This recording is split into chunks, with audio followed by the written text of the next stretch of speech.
Ростове-на-Дону состоялось очередное судебное заседание по делу Хизбут-Тахрир. Сегодня выслушали и допросили свидетелей, которые давали показания по видеоконференц-связи из Севастопольского военного суда.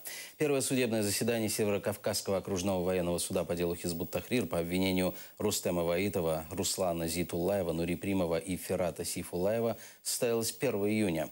Обвиняемых арестовали в Севастополе в январе прошлого года. По российскому закону им грозит от 15 до 20 лет тюрьмы.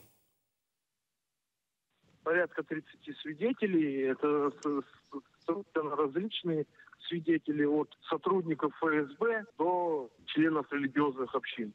И очень много, да, действительно, крымских татар, мусульман. По некоторым, как объясняли наши подзащитные, как бы все понятно, потому что это их бывшие оппоненты еще по Украине, которые пытались забрать их общину, забрать землю из-под общины. Вот, то есть руками Федеральной службы безопасности эти свидетели пытаются как бы свести старые счеты с ними.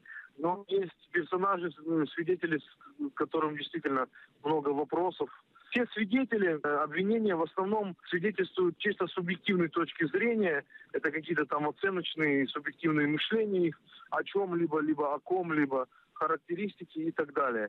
И суд настаивал все-таки, чтобы мы присутствовали в Ростове. Мы сегодня с коллегами решили все-таки явиться в то административное здание, где будут непосредственно находиться свидетели, чтобы там их допрашивать и в таком режиме.